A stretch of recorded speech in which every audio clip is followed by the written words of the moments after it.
Hello friend, welcome to my YouTube channel Spandan pathology. मैं doctor Nirmal फिर से आ गया हूँ आपके सामने एक नए टॉपिक पर डिस्कस करने के लिए। आज जो हमारा टॉपिक है जिसके ऊपर हम लोग डिस्कस करने वाले हैं, उस टॉपिक का नाम है management and treatment of peptic ulcer disease. Means जो पेप्टिक अल्सर डिजीज है, जैसा कि आपको मालूम है कि अभी हम लोग सिर्फ पेप्टिक अल्सर के ऊपर ही बात कर रहे हैं। लास्ट 3-4 वीडियो से हम सिर्फ पेप्टिक अल्सर डिजीज के ऊपर ही डिस्कस करते हुए आ रहे हैं। जैसा कि हमने देखा what is peptic ulcer disease, symptoms of peptic ulcer disease.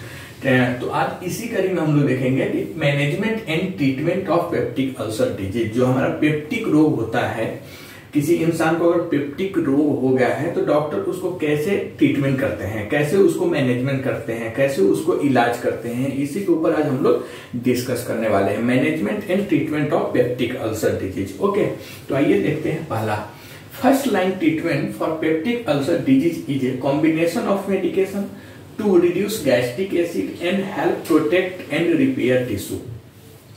सबसे पहला जो ट्रीटमेंट दिया जाता है, फर्स्ट लाइन ट्रीटमेंट जो पेप्टिक अल्सर डिजीज में यूज होता है, उसमें क्या होता है, कॉम्बिनेशन ऑफ बहुत सारे मेडिसिन का कॉम्बिनेशन। कोई एक मेडिसिन की वजह से आपको पेप्टिक अल्सर डिजीज में नहीं चलता है। इसमें बहुत सारा 3-4 टाइप्स के मेडिसिन चलता है, कोई एक मेडिसिन पेप्टिक अल्सर डिजीज में नहीं चलता है। तो वही यहाँ पे बता रहा है कि कॉम्बिनेशन ऑफ मेडिकेशन, मतलब कॉम्बिनेशन 2-3 टाइप के मेडिसिन मिलाता है टू रिड्यूस, किसके लिए, तो गैस्ट्रिक एसिड को रिड्यूस करने के लिए, कम करने के लिए। सबसे पहला जो लाइन है पेप्टिक अल्सर डिजीज के ट्रीटमेंट में, तो फर्स्ट लाइन ट्रीटमेंट में गैस्ट्रिक एसिड जो होता है उसको सबसे पहले कम कर दिया जाता है, गैस्ट्रिक एसिड को रिड्यूस किया जाता है, कम किया जाता है। And help protect and repair tissue, जो टिश्यू डैमेज हुए रहते हैं उसको प्रोटेक्ट करके और उसको मरम्मत मतलब रिपेयर करने का काम किया जाता है। तो first line treatment for peptic ulcer disease is a combination of medicine, मतलब 2-3 टाइप के। सिंगल मेडिसिन रहता तो यहाँ पे सिर्फ मेडिकेशन आता, लेकिन यहाँ पर कॉम्बिनेशन लिखा हुआ है। कॉम्बिनेशन मतलब 2-3 टाइप के मेडिसिन मिला हुआ, ठीक है। तो combination of medicine to reduce gastric acid, इसके लिए कॉम्बिनेशन ऑफ मेडिसिन यूज किया जाता है कि गैस्ट्रिक एसिड जो होता है सबसे पहले उसको कम करने का उपाय किया जाता है। And help protect and repair tissue, जो टिश्यू खराब हो गए रहते हैं, जो डैमेज हो गए रहते हैं टिश्यू, उसको रिपेयर करने के लिए फर्स्ट लाइन मेडिसिन में यूज किया जाता है। Next, need antibiotics if had infection, अगर कुछ इन्फेक्शंस है बॉडी में, अगर पेशेंट्स को कुछ भी संक्रमण है बैक्टीरियल वगैरह का, तो एंटीबायोटिक्स यूज किया जाता है। Next, medications are enough to treat, peptic ulcer disease के लिए मेडिसिन है वह ठीक हो सकता है, ट्रीटेबल है, तो मेडिसिन काफी है पेप्टिक अल्सर डिजीज को ठीक करने के लिए। तो medications are enough to treat most peptic ulcer disease, mostly जो पेप्टिक अल्सर डिजीज है उसको ठीक करने के लिए मेडिसिन पर्याप्त है, काफी है, उससे हम मेडिसिन से पेप्टिक अल्सर डिजीज को ठीक कर सकते हैं। But need additional treatment if have complication like bleeding ulcer और परफोरेटेड अल्सर। अगर पेप्टिक अल्सर डिजीज कॉमन है, पेप्टिक अल्सर डिजीज को ठीक करने के लिए मेडिसिन एनफ है, मेडिसिन की वजह से हम पेप्टिक अल्सर डिजीज को मेडिसिन से ठीक कर सकते हैं।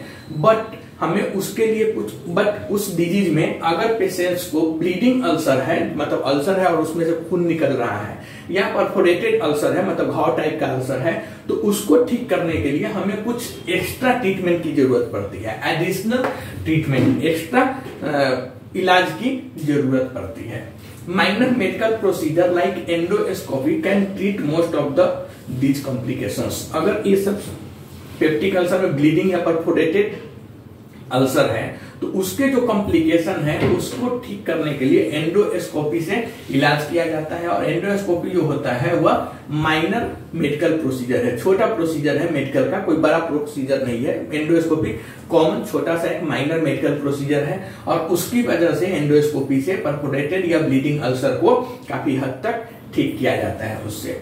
एंटीबायोटिक्स, आइए अब हम देखेंगे कि कौन कौन से एंटीबायोटिक्स यूज होता है, कौन कौन से एंटीबायोटिक पेप्टिक अल्सर में देना चाहिए, ठीक है। तो एंटीबायोटिक्स में क्या है, तो if you have H pylori infection, अगर किसी को एच पाइलोरी हम सभी जानते हैं कि एच पाइलोरी क्या था, एक बैक्टीरिया था।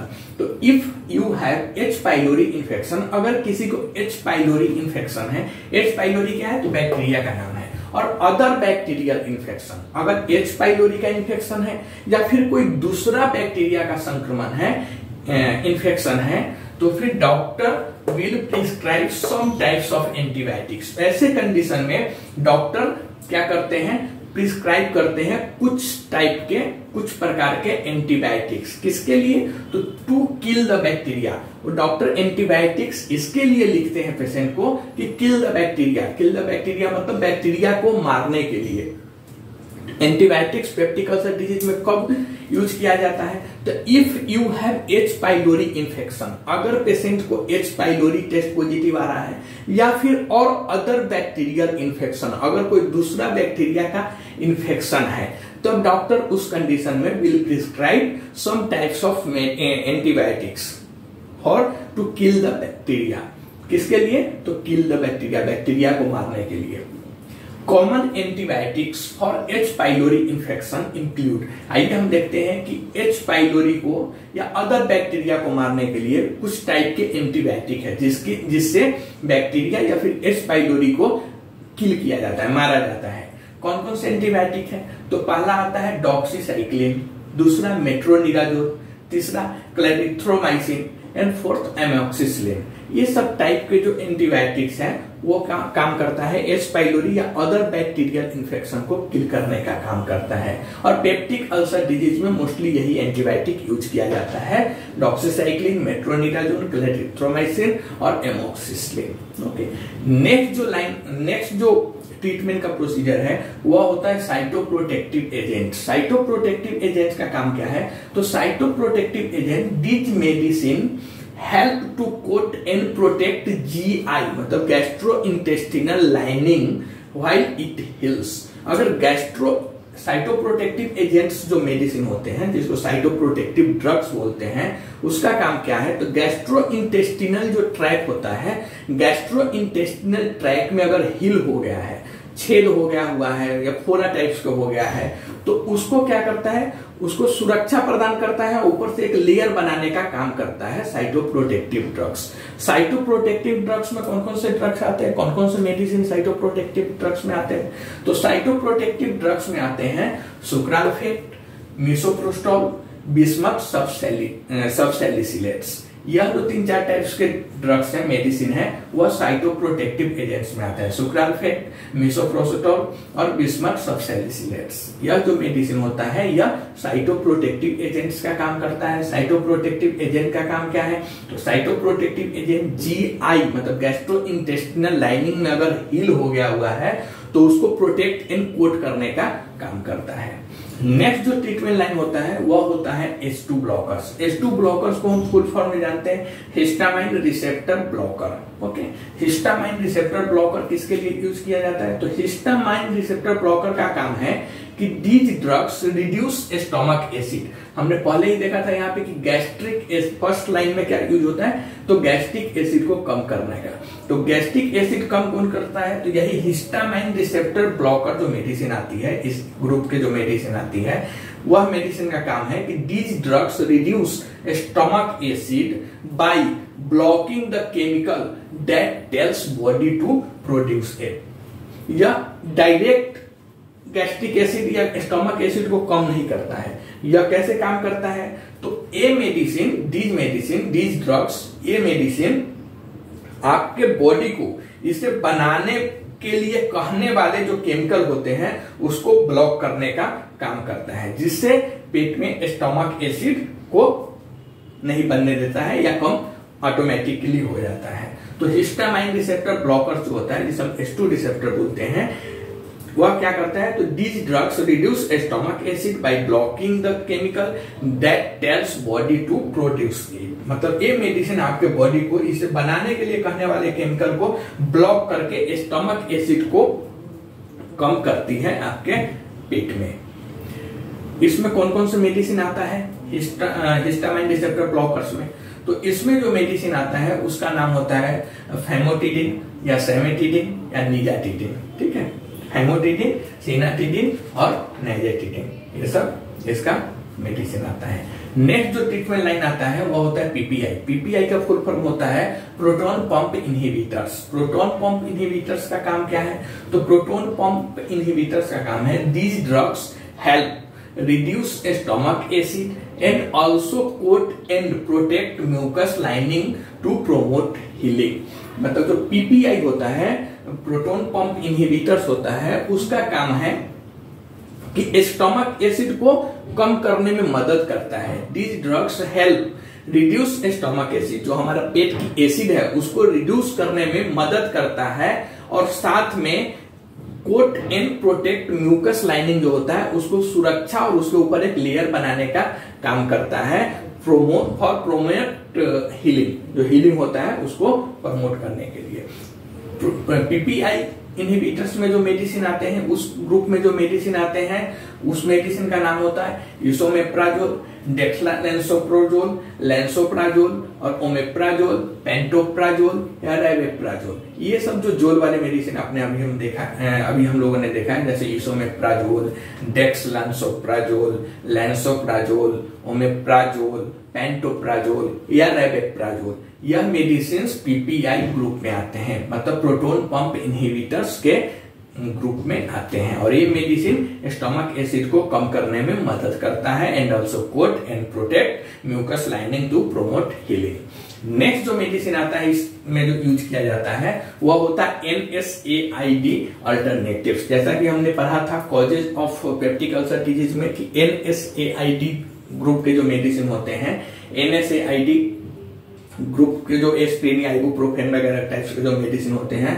वह एक बहुत बड़ा फैक्टर है जिसकी वजह से पेशेंट्स को पेप्टिक अल्सर होता देखा गया हुआ है। तो अल्टरनेटिव NSAID जो पेन किलर, वो तो पेन रिलीफ का काम करता है, पेन रिलीवर्स का काम करता है NSAID ग्रुप्स के मेडिसिन। तो उसके अल्टरनेटिव में, मतलब वो अगर नहीं है तो उसकी जगह पे हम क्या दे पेशेंट को? तो NSAID अल्टरनेटिव्स मेडिसिन में असिटामाइनोफेन करके आता है। Acetaminophen is one of the common over the counter pain relievers. Acetaminophen एक बहुत आम, मतलब कॉमन, उसे आम बोल सकते हैं, बहुत कॉमन ओवर द काउंटर मतलब ओडिसिन विदाउट प्रिस्क्रिप्शन काउंटर पे मिलने वाला पेन रिलीवर है, दर्द से छुटकारा देने वाला मेडिसिन है। And that is not an NSAID। और यह जो एसिटामाइनोफेन होता है यह NSAID कैटेगरी में नहीं आता है, non steroidal anti inflammatory drugs में नहीं आता है। And does not side effect on mucus lining, और इसका कुछ साइड इफेक्ट नहीं होता है GI ट्रैक्ट के म्यूकस लाइनिंग पे। ओके, तो यह सब ट्रीटमेंट का प्रोसीजर है। पहला तो हम क्या करेंगे, तो फर्स्ट शुरू से देखते हैं। First line treatment for peptic ulcer disease is a combination of medication to reduce gastric acid and help protect and repair tissue. Next, need antibiotics if have infection. Next, medications are enough to treat most peptic ulcer, but need additional treatment if have complication like bleeding ulcer or perforated ulcer. Next, minor medical procedure like endoscopy can treat most of the these complications. Antibiotics क्या करता है? तो if you have H. pylori infection or other bacterial infection, doctor will prescribe some types of antibiotics to kill the bacteria. Common antibiotics for H. pylori infection include doxycycline, metronidazole, clarithromycin and amoxicillin. Okay. Next, जो treatment line है उसमें use होता है cytoprotective agents. Cytoprotective agents, these medicines help to coat and protect GI lining while it helps. इसमें कौन कौन से medicine आते हैं? तो सुप्राल्फेट, मिसोप्रोसोटॉल और bismuth subsalicylates. Okay. Next, histamine receptor blockers, H2 blocker जिसे हम बोलते हैं। These drugs reduce stomach acid by blocking the chemical that tells body to produce. इसमें जो मेडिसिन आते हैं वो होता है फैमोटिडिन, सिमेटिडिन और nizatidine. Okay. Proton pump inhibitors, protein pump inhibitors में क्या? तो these drugs help reduce stomach acid and also coat and protect mucus lining to promote healing.